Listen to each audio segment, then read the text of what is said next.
onshore winds. Yeah, in Arkansas and Louisiana, you're seeing winds that are coming from the northeast, blowing up to 20 miles an hour there. In Florida, winds are very, very light, though. Yet we do see a counterclockwise flow of surface winds offshore from Tampa, and they're bringing in some sea breeze into that part of Florida, especially the Florida Keys. In Texas, you have winds coming from the northeast, shifting back to the north as it heads west, moving up to 20 miles an hour. But in the panhandles of Oklahoma and Texas, they're blowing around up to 30 miles an hour. In Oklahoma, winds are coming from the east, shifting to the north.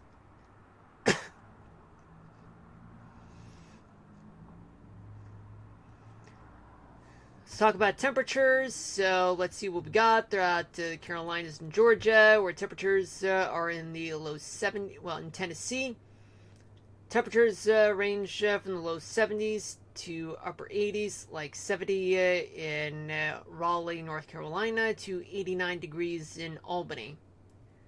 We go to Alabama, Mississippi, where temperatures range from the mid 70s to upper 80s. Arkansas and Louisiana, temperatures range from the upper 70s to upper 80s. Then we go down to Florida, where you have temperatures statewide, they are in the 80s. In Oklahoma, temperatures are in the mid 70s to low 80s. In Texas, you have temperatures throughout the panhandle and western parts of Texas.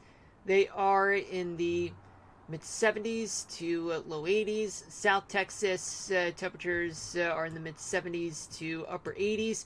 In central Texas, southeastern Texas, and northeastern Texas, temperatures are in the 80s. Let's go to the Midwest.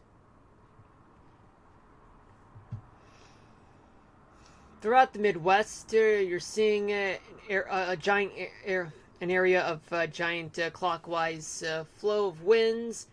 And in the plains, winds are blowing to the north at up to 30 miles an hour. In the Ohio Valley, you have winds moving to the south at up to 20 miles an hour. In the Great Lakes region, winds are blowing to the southeast, but shifting. Actually, it's just moving to the southeast at up to 20 to 30 miles an hour in some places. In Minnesota, Iowa, Missouri, winds are somewhat light and variable, though, except Missouri, winds are shifting from the north to the west as it exits into Arkansas, blowing up to 20 miles an hour. In Minnesota, you have winds that are coming from the south, shifting to the east at up to 20 miles an hour. Now let's talk temperatures in the Ohio Valley. So what do we got?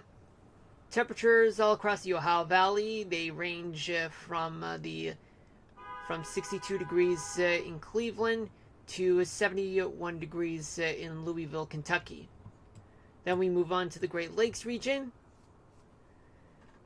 Well, you do have winds. Let's see, you got temperatures in the Upper Peninsula of Michigan. They are in the 50s.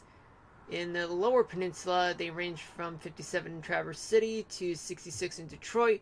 Wisconsin, temperatures range from 59 in Woodruff to 64 in Milwaukee. And then we move on to the Dakotas and Minnesota. We got temperatures in Minnesota. They are in the upper 50s to low 60s. Throughout the entirety of the Dakotas, temperatures range from the low 60s to the upper 70s.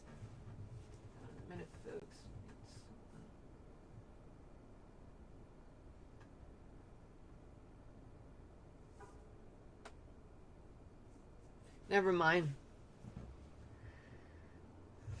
Then we go down along the Missouri River Valley, where you have the 4 states of Iowa, Missouri, Kansas, and Nebraska. Let's start off in Iowa, where temperatures are in the mid-60s to mid-70s. Missouri, temperatures are in the 70s, as well as Kansas, but Nebraska, temperatures range from the low 70s to mid-80s. Now let's go to the west. Well, folks, you're seeing a lot of winds generally blowing to the east, but in California, winds are blowing onshore and they're blowing to the northeast.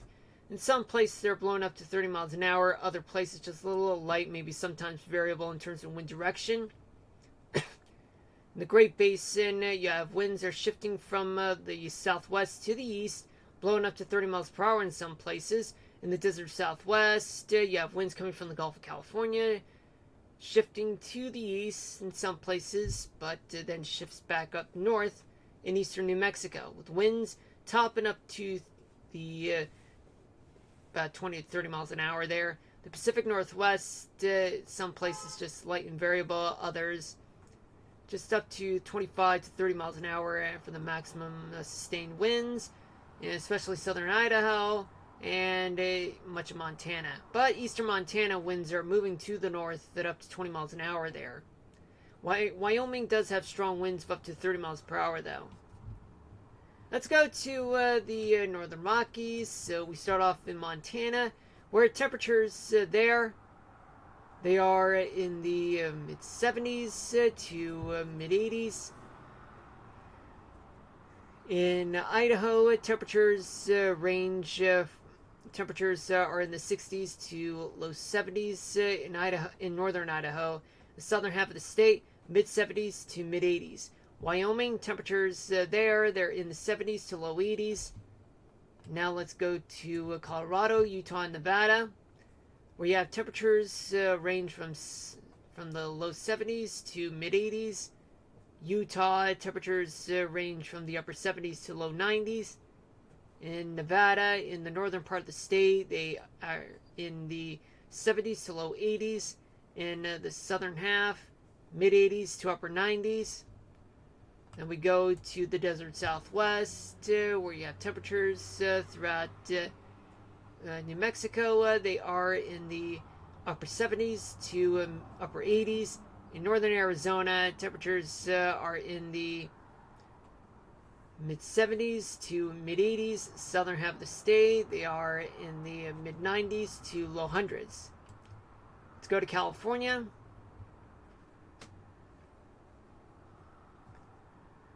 So what do we got in California? So we got 64 in Eureka. Temperatures are in the 80s throughout the Bay Area.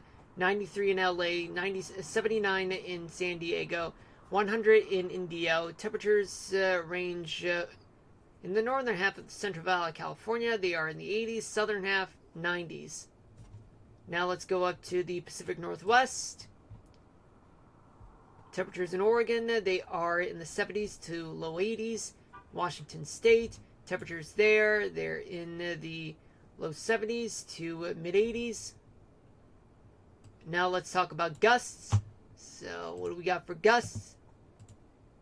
We got some strong gusts, but mostly they're in the southern tip of the Delmarva Peninsula all the way to the Outer Banks of North Carolina, for which they're blowing up to 40 miles per hour in terms of gusts, up to 30 in places like the rest of the Carolinas and Alabama, parts of Mississippi, northwestern Georgia, southeastern Tennessee.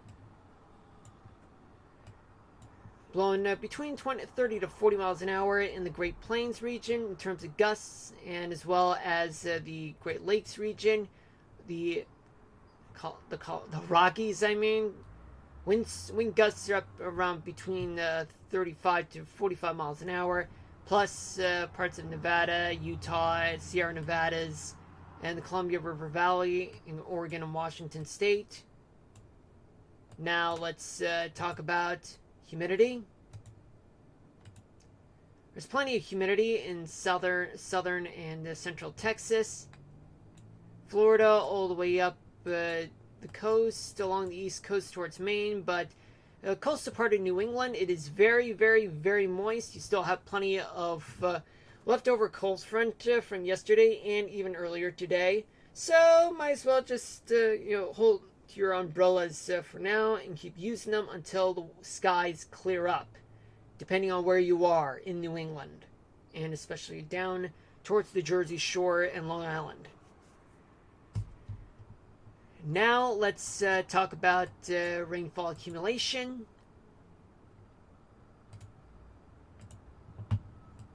Well, there's plenty of rainfall accumulation, just up to an inch of rain in some places in Florida, coastal Georgia, coastal South Carolina, southern Texas, up to an inch or two, and southwestern Kansas and eastern Colorado. Folks, just just so you know, folks, just consult with your local National Weather Service office or local officials for more accurate readings. This is just an estimate, folks, that I'm showing you guys. I mean, sometimes it could be spot on or way off. I mean, because once you have storms, they tell you a more truthful picture than the estimates would show you guys. So you know. All right, and oh yeah, and that includes gusts, wind speed, and wind direction too. All right, and now let's talk about the GFS model for the next 3 days, and then we move on to the tropical update. Okay, so let's assume that this is right now. All right, we do have a trough just located just way north of the Great Lakes region. And there is a ridge located over the Four Corners region, like Arizona, New Mexico, Colorado, Utah.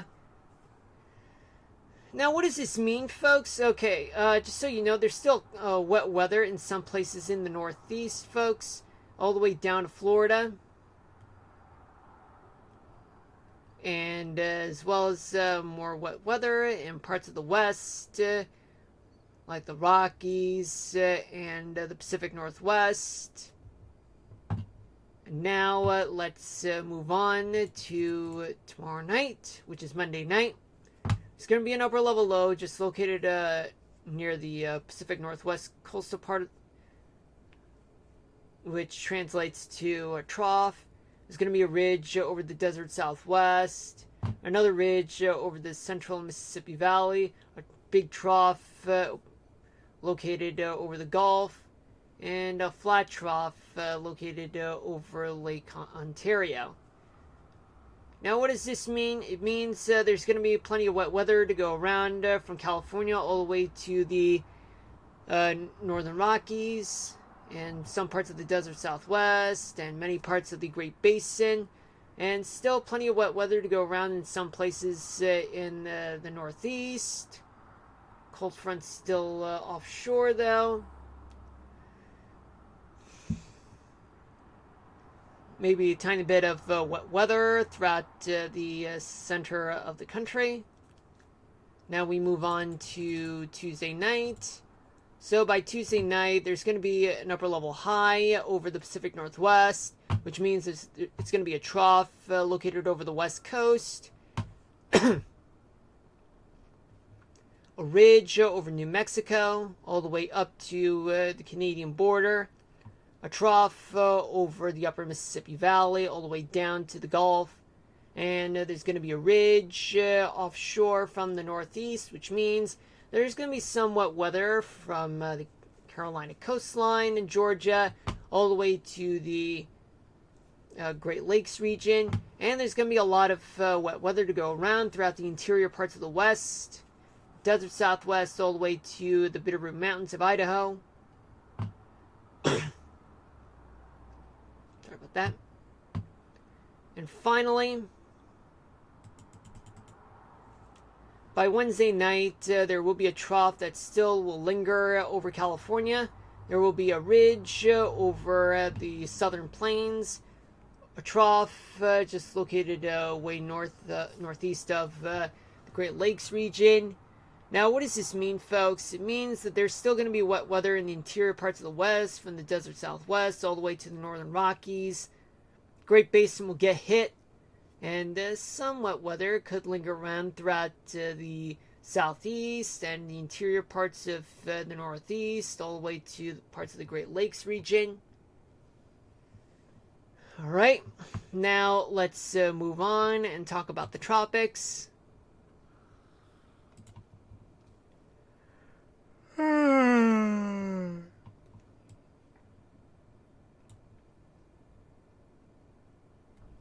Just give me a moment, folks. I need a drink.